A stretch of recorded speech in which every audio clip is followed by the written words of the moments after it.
Technology, diversity, wine, the redwoods, and everything in between. Welcome to the Northern California Bay Area, and one show takes you inside the real estate that makes it all happen. This is By the Bay. Hey, what's up everyone? Welcome back to By the Bay. I'm your host, Dan Ancheta, and today we are so lucky to have one of my best realtor partners and great friend, Annaliese Quisisem here. She just launched a brand new company called Ajility Real Estate, and we're lucky to have her here today telling us about her and what's going on in the North Bay. And welcome to the show. We're here. Thanks for having me, Dan. Absolutely. This is my first podcast ever. Really? Yeah. That's surprising to me. It's true. Well, you're going to do great, and thanks for joining us. I appreciate your time. So tell us about you. I mean, obviously I know, but they don't know. So tell them about who you are and your background and how we got here. Absolutely. So I'm Annaliese Quisisem. I've been selling real estate for 20 years now. I started when I was 6. Yeah, exactly. And you know, I come from a real estate family. My father was a real estate broker, and I really had no intention on getting into the business. But when I was 28 years old, super frustrated with just where I was with my job, and my dad suggested, get your real estate license. So I did, and I just thought I'd keep it in my back pocket. But I didn't, obviously. I started working in San Francisco at a boutique real estate firm on West Portal, and I really, really liked it. You were boutique before that was cool. A boutique before it was cool, exactly, exactly. And you know, it was great, except the broker owner was an amazing salesperson, and what you don't know is, or maybe you do, when you get your real estate license, it has nothing to do with the day-to-day of the real estate business. Very similar to mortgage. You pass the tests, but then doesn't actually prepare you to actually make a mortgage. Yep. So I also was afraid to make that jump from, you know, a salary to a commission-based career. And so, you know, I was assisting this top producing agent, you know, holding his open houses, things like that. And, you know, this is in 2002. And I remember the first open house I did for him. It was in Forest Knolls in San Francisco, and he, you know, brought me to the house. It was vacant, and he showed me how to work the alarm, and it was this beautiful mansion, and it's time for me to go do the open house on Sunday, and I get there, and I can't work the dang alarm. The alarm goes off. San Francisco's finest shows up, and that's my, you know, initiation into open houses. You're like, I'm allowed to be here. I'm a realtor. That's amazing. We should do a whole other podcast about like open house funny stories. We had talked about this some time ago because there's just so many hysterical things that happen. Yes. Just with the people you meet and the neighbors and things like this. That's a whole. Like we should we'll do an Annaliese part 2, and we'll just tell funny open house stories. So. Okay, so started in San Francisco 20 years ago. So started in San Francisco, and you know, I liked it. You know, second open house I did, there was, I think, 200 people came through. I ran out of flyers in the first hour, you know, just like, and I'm just like, what is this business? And I wanted to figure it out. And I knew that the owner of this real estate company, I mean, he was the best salesperson. He's running a brokerage. He had 3 or 4 children, young children. He didn't have time for me, you know, and so at the time it just made sense for me to move back to Sonoma County, and I went to work for my father's brokerage. Got it. And it was really cool at that time because, you know, my father was my father, but he also became a mentor to me. And so... Yeah, so I have young kids, so it's kind of interesting. So that experience must be interesting to go, okay, through one lens you're seeing your father as your father, and then there's a different side to see them as a professional and a mentor and a boss and kind of a different part of his life. And you know, in real estate and mortgage, my kids see a lot more, I think, of who I am on the broad spectrum, because we take our work home and I work in the evenings, I'm talking to clients, and it's very interesting and maybe a unique, relatively unique experience that you're able to see your father from those different lenses. Probably something you appreciate, later in life. Oh, appreciate it so much, and it brought us closer. Yeah. But I do have to say that there would be times, especially when I was newer, he would say, "I'm not speaking to you as your father. I'm speaking to you as your broker." Right. And I think I was fired probably 3 different times. So, but that's for another podcast, yeah, exactly. right? So you leave San Francisco, you move back to Sonoma County, you start working for your dad's brokerage, and you're kind of establishing your business and your roots here. So where do you, what year was that you moved back?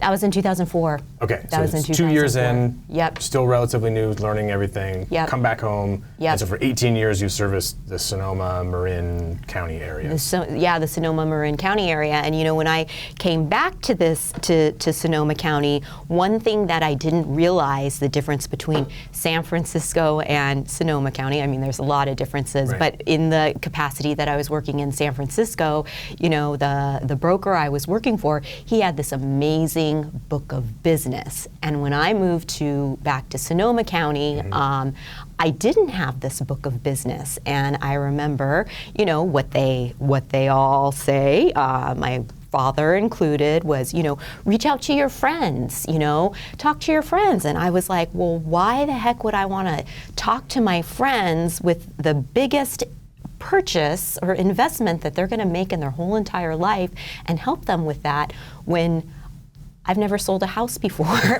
I don't Right. own a house. Right. Like, why would I want to jeopardize this relationship? Okay. And I know a lot of people do it that way, but I didn't feel comfortable doing it that way. So how did you work through that? And Yeah. So I remember my father calling me into his office and talking to me as the broker, not as my father, and he said, you need to get some business or else you're out of here. And I'm going, what am I going to do? What am I going to do? And there's the normal stuff, open houses, so on and so forth. But our office at the time was in Rohnert Park, and it was on State Farm Drive. And what I decided to do was to door knock down Country Club Drive in Rohnert Park. And the reason why I chose it is because it was flat and there was a designated start and end. And so I door knocked. And what does that look like? You just walk into someone's house, knock on the door? Well, I'd have, something to tell them, hand them something, and I'd kind of maybe bounce off another agent's listing with their permission, of course, or tell them about, something going on in the market or, have something to hand to them. Hey, there's a house for sale around the corner. Exactly. We're probably gonna get a bunch of offers on it. Exactly. Yeah. Right. And so one of the doors I knocked on happened to be this little old lady who was like the neighborhood busybody. And I remember she invited me in, she sat me down, she gave me a piece of cake, and she provided to tell me, or went to tell me that she was planning on moving in 2 years. Okay. Her little old lady neighbor was planning on moving in 2 You have years. your notebook and you're like, okay, what names and addresses, please? Exactly, and then everybody else on that street. And so she was a wonderful, wonderful source. And so, Wow. I remember one time so I started getting listings, and it was cool. And I remember at one time I had like 3 houses for sale on Country Club Drive. And Country Club Drive in Rohnert Park is is a main street, and so started to get that name recognition, and you build that momentum, and you become Yep. someone who's like, oh, I see their signs all over the place. They must have a ton of experience. And you're like, of Yep. course I do. Yep. Yes. Yep. Absolutely. So 2004, 2005, 2006, and then 2007 came, and everything that I would do to generate business stopped. Right. In 2007, I sold 3 houses, and I was like, what the heck is going on? Wow. And then we know what happened in Yeah. 2008. But at the end of 2007, I was like, oh my gosh, am I going to have to get a regular job? Because, Dan, something you might not know about Okay. me, This is great. but I have never worked a 9 to 5 in my whole life, ever. That's amazing. Mm-hmm. Ever. Okay, so we'll have to talk again about what you did before, because you're like, okay, you're like late 20s, kind of get into the deal, right? But there's a whole gap here Yep. that we need to explore at some point. But so walk me through that time period. So it's 2008, financial crisis is happening, housing market's melting down. We're losing a ton of people, losing houses. They're in these loans that they can't really afford, and whatever happens, right? So all these things, and housing prices, specifically in that market, Rohnert Park, took a heavier hit than other places like San Francisco or Petaluma or Marin. That was a market had a lot of elasticity in it, I guess would be the nice way to say it. So what happens then? You built the backbone of your business, walking up and down Country Club Drive, right? How does that impact your 3 houses you sell? How do you recover from that? And looking back, 12, 14 years later, what do we learn from that experience, and what does the business look like today? Well, I was super lucky because I got on the list to sell foreclosures for Wells Fargo. And so that was a totally different way of doing business than I had ever done business before. And basically what would happen is you would get an email with a property address. You had to go to that property within 24 hours, but really they wanted you to go there within a couple of hours. So these are homes that Wells Fargo has foreclosed on. They have taken back the property. They have moved the prior owner out. Nope. The owner is still there. They were sending us to see who was living there. Are they aware that their home had been foreclosed upon? And sometimes it was tenants, and they had no idea, and it was devastating. I mean, how would they know? They're not getting the notices. They're going to the owner's They're going property, to the owner. Yep. And the owner's not telling him anything. Nope. And probably still collecting rent. Yep. Oh my God. Yep. I mean, I remember one time we went there, and it was like a single mom, and she had 2, teenage boys. One of them had was having a hard time with school, and finally got him into, a good school, and he was doing good, and they just adopted a big German Shepherd dog, and we had to deliver the news to her, and she just cried. It was rough. That sounds just impossibly brutal, just for you to have to be the one. You don't know what you're walking into. It could be a vacant spot that's just been destroyed. It could be that situation that you're describing there, and your whole job is to go in there, assess the situation, and then prepare that house to be sold. Prepare the house to be sold and to negotiate cash for keys. I would never go by myself. I had a business partner at the time, and we would always go together. What's cash for keys? Oh, cash for keys is you would negotiate, Dan, your house has been foreclosed upon, and the bank is willing to assist you with some moving expenses. So, do you think it's reasonable for you to be out of this house in 60 days? Really, it was probably shorter than that. Trying to avoid having to go through the official eviction process, and having willing to move out instead willing of to move back. Yes. So the bank would give a check to assist the person living in the house with their moving expenses. So they can sell the house and move on. And so what was interesting is my business partner at the time, he had a interesting perspective on all of this, because when he was a little boy, I think when he was 8 years old, his mother got the knock on the door, and it was the realtor saying that the house had been foreclosed upon and was negotiating, the relocation assistance. That was the official name for it, relocation assistance. And so, he was very, very sensitive to this situation, and would negotiate hard for people. Right. I think this is an important lesson about who you work with really matters, and having that person who can have empathy and help you through that situation. Obviously, this is a relatively unique situation, but even just having those difficult conversations as you work through a normal escrow today, like having a realtor who's going to advocate for you and really have empathy with you and experience it with you and kind of hold your hand as you walk through the journey is something that I think really differentiates a lot of the realtors that I work with, and specifically you, that you get into the weeds with the clients and you're going to help them through it. And probably that's some skill set that was learned maybe during this, or maybe honed during that really crazy time period. Yeah. I mean, if somebody chooses to work with me, I have their back. We are connected at the hip. We're going to get through this, and I'm right there with them. For sure. Okay, so kind of going through that, you work your way through that time period, those foreclosures and short sales and things kind of wane over time. It takes a number of years, I think, to get through the backlog of all those houses. Prices come down. Now all of a sudden people can buy, right? For first-time buyers or maybe repeat buyers that couldn't afford anymore, or were going to be renters forever, all of a sudden there's all these houses that have come down 50% in value or 40% in value, and now you can actually afford to buy. So how did you transition from being kind of the bearer of the bad news in a way to then pivoting to go, hey, but there's opportunity for people who couldn't afford before they can buy now?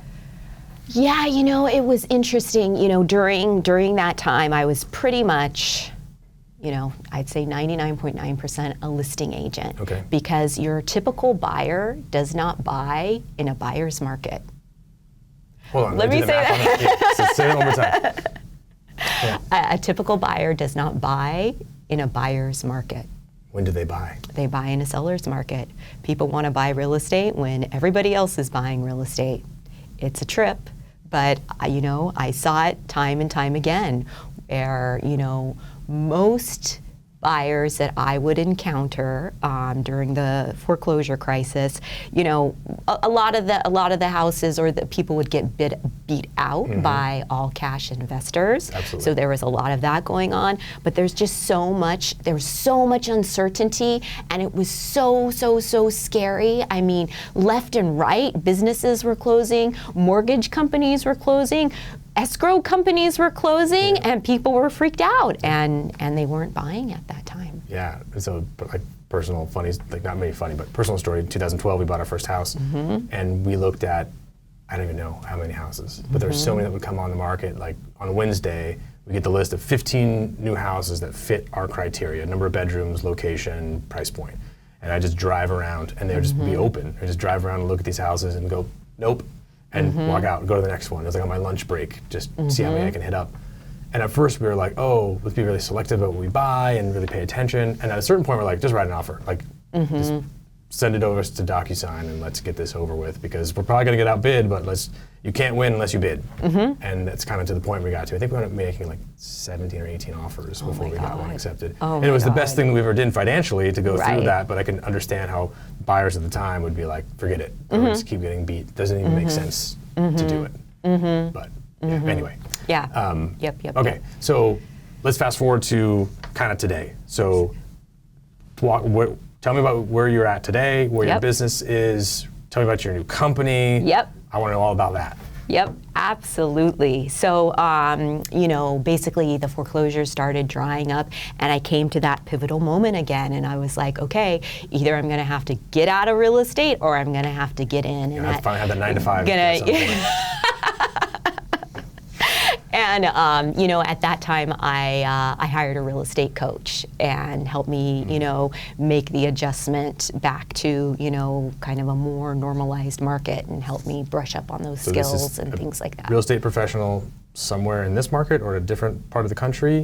She was in Southern California. Okay. Yeah. And she was an active realtor, or was like a professional coach? She was a professional coach. Okay. Yeah. Cool. Yeah. So she helped me develop my farm, which I still have to this day. Right. So farm, just to tell it to geographic farming. So you have a neighborhood that you send information to on a recurring basis, educating the market about what's happening, and becoming the neighborhood expert. So if someone has a real estate need, they call you. Yes. Right.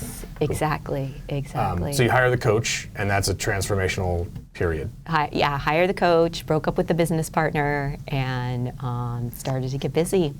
Okay. So it's kind of, I'm a big believer in coaching too. I have a coach, and just think it's a really valuable resource. What were the kind of main things that you learned from the coach? Like, if you just bullet points, 1 or 2 things that you changed that saw immediate results. I think, you know, for me, like holding me accountable, you know, setting goals and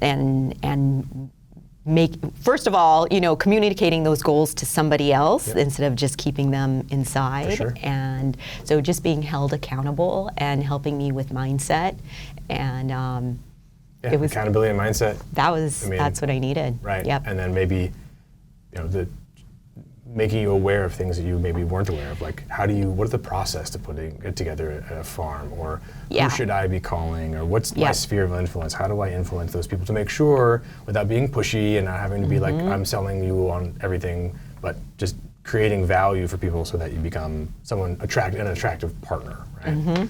I really am a big fan of coaching.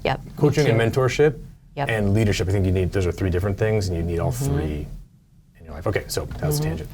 So just recently, a month ago, my husband and I launched Ajility Real Estate, and we are a venture-backed boutique real estate firm.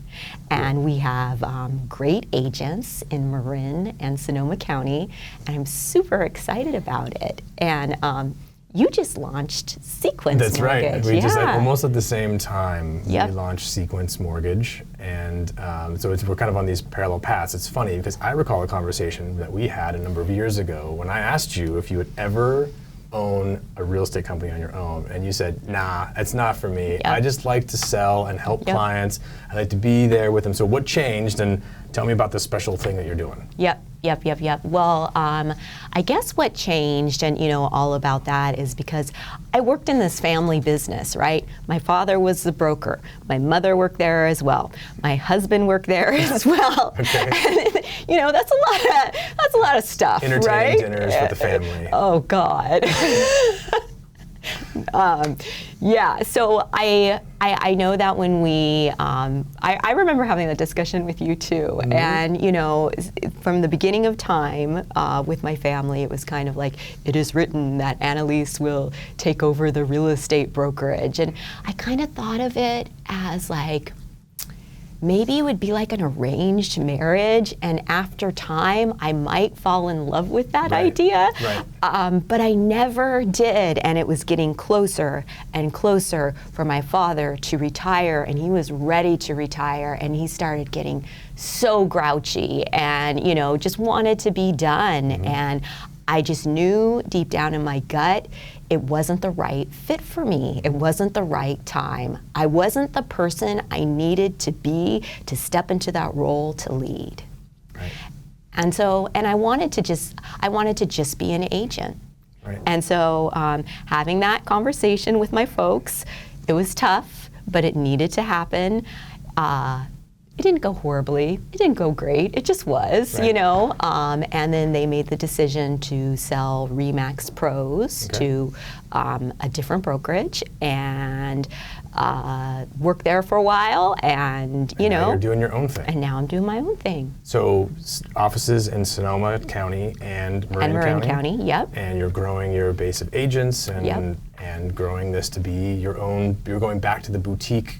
You started a boutique real estate firm, and now you've gone full circle, and you're going back to those roots. That's so funny. I didn't even think of it that way, but So tell us about, so you're really focusing on Marin and Sonoma counties, right? Yep. So what's going on in those markets today where we sit now? So if someone's looking at buying or selling or investing in real estate, and they're coming to you for advice and guidance, what are you telling them about what's happening in those two markets?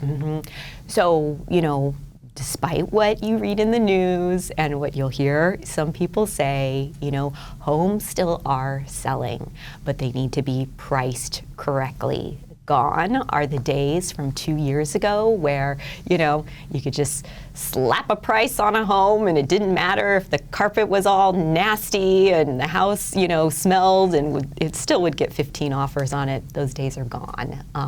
So if a house is priced correctly and prepared for sale, those houses are still getting offers. They're not going to be getting 15 offers, but they might get maybe 1 to 3. Right, and it only takes one. And it only takes one, The right one. And so, what I see that has happened, in this market is that it's like we were going down the 101 freeway at 100 miles an hour. And then we've had to slam on the brakes, and now we're going 45. But it was so sudden, and when you have to do that, it's always kind of shocking. Right. but we're still going 45 miles an hour. Right. So, I am seeing more price reductions, but, that's because people started above the market. And the market will talk to you. You'll get direct feedback from the market. So. Yeah. Yeah, I think that like that big pause, like that jarring pump the brakes thing has shocked a lot of people, and it's thrown a lot of real estate professionals for a loop, and they're looking around going, hey, this was really easy a year and a half ago, and now it's just kind of getting harder. Yep. And I think it's going to show the gap between the real pros, like the real people who do it and get it, and those who maybe aren't as proactive in managing their clients' expectations and advocating for them and building that team around around their clients to help them facilitate either a sale or a purchase. So are you seeing there being a big difference in Marin County and then Sonoma County, or are they kind of on the same trajectory? Is Marin still really hot and Sonoma kind of cooling down, or is it both? It depends, where in Marin you're talking about. Okay. I'm still seeing, southern Marin being stronger than, Novato. Novato right now is having a little bit of a hard time. Right. So depending on the location, kind of the scarcity and kind of desirability, you might still have multiple offers going in on a very expensive, exclusive area in Marin County, and maybe less so in the more traditional neighborhood kind of communities like Novato or even Petaluma, Rohnert Park and those areas. Kind of makes sense. We were talking with a prior guest about San Francisco and how depending on where you are, it's completely different. It's a very different world, and you really have to know the specific neighborhoods or streets to know if it's hot or not. 100%. Last year, I sold a friend of mine's house south of Market, okay? And it's exactly what you're talking about. The whole time we were on the market, and the house did sell, the whole time we were on the market, we did not have one single showing. Not one. So we were holding it open on open houses, and we would get guests to come through the open houses, but not one single showing, and it was because not a great area south of Market. Right. So really dependent on specific streets, areas. I think that San Francisco is a very unique market as far as like the North Bay and the Bay Area, which is kind of the focus of the podcast, is the greater Bay Area. Because it's the only real, well, I guess East Bay has some of this too, but the real big city, right? Everything else is kind of neighborhoods. There is a difference between East Petaluma and West Petaluma, but it's still kind of subdivision neighborhoods by and large until you get to the more country, rural properties. So what do you think we're heading? This is like the big kind of crystal ball moment, right? So are you seeing that we're going to see prices continue to go up quickly? Are we going to see like overall values decreasing? Are people going to start losing equity in their homes? Like, what do you think the overall market is heading in the North Bay?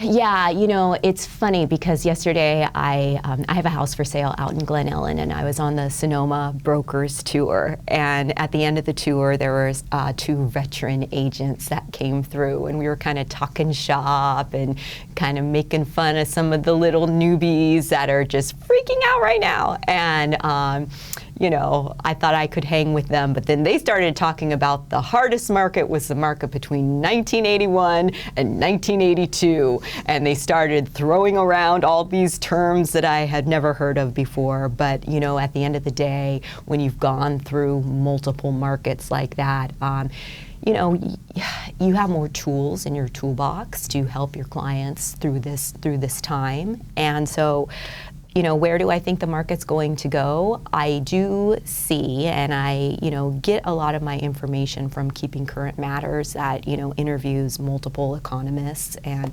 what they're saying is that there will still be price appreciation. It's just not going to be at the rate that we've seen the past 2 years. I mean, the past 2 years have been crazy. It's probably a healthy thing for the market overall. Absolutely. Yeah. So, it's just that the change has happened so quickly.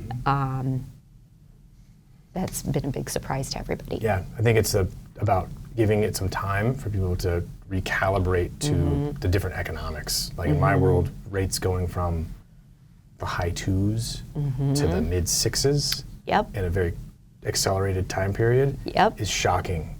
And sometimes we work with clients, and we work with clients that have taken multiple years. Someone you introduced me to in 2019 might buy a house this year, right? And so watching them go through this arc of, rates were here, and now they're down here, and now they're back, closer to, 6.5, sometimes even higher, depending on some other factors. That's a roller coaster for them, and it's going to help giving them some time and understanding, the trajectory of where we're going, and that pricing is probably still going to go up, and rates are going to fluctuate over time, and you might have an opportunity to refi in the future to reduce your monthly expense. But if you like the house, you need somewhere to live, right? Like you got to have somewhere to live, and all the data I think points to that owning a home is better than not owning a home, regardless of the market. As long as it's something that you can afford on a monthly basis, and it fits your kind of overall financial plan, that being an owner is better than being a renter.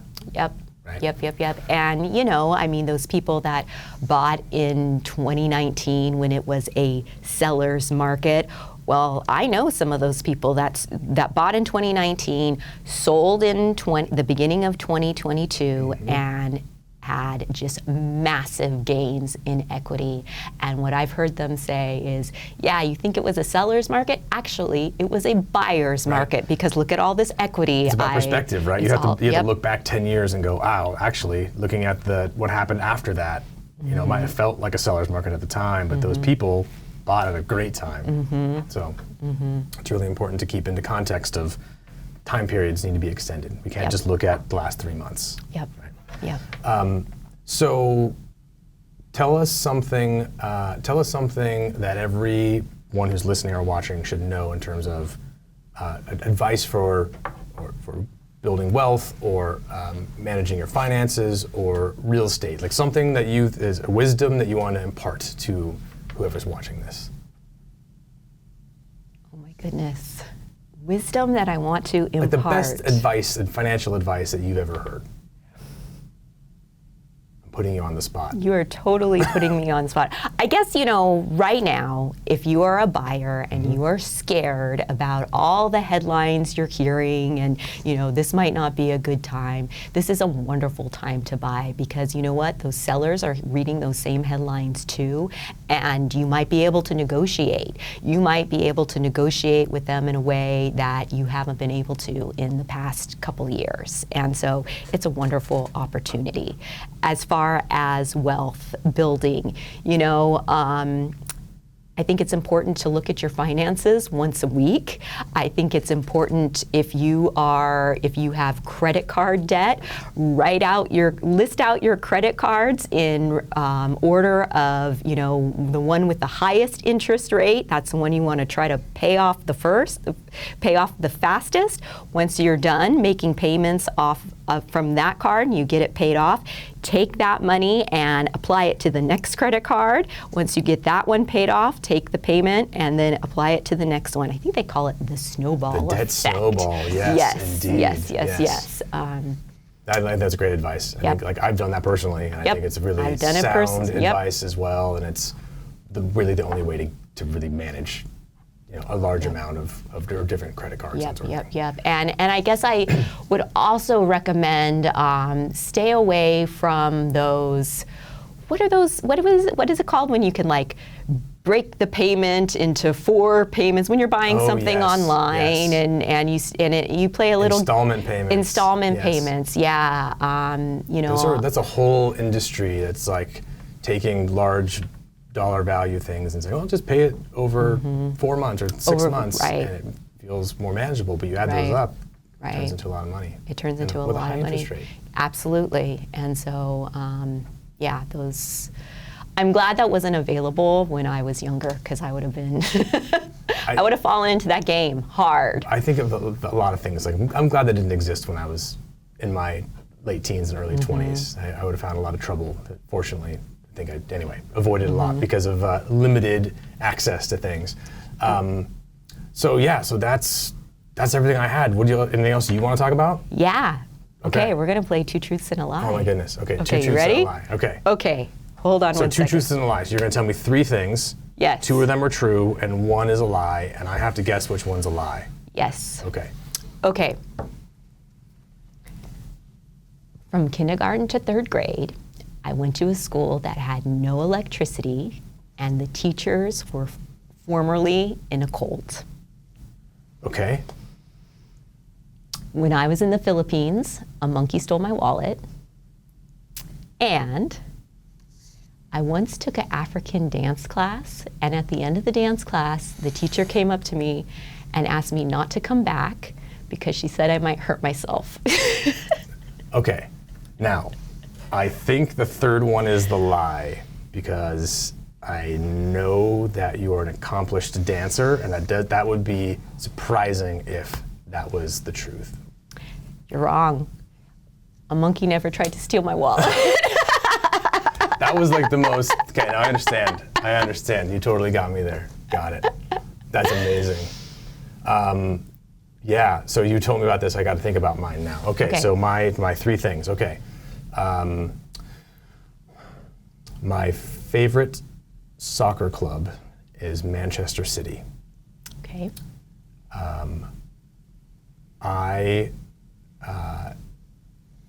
On my honeymoon, I got separated from my wife at the Eiffel Tower and did not have a cell phone and could not find her. And we happened to bump into each other after both getting off the Eiffel Tower and wandering aimlessly for about 2 hours. And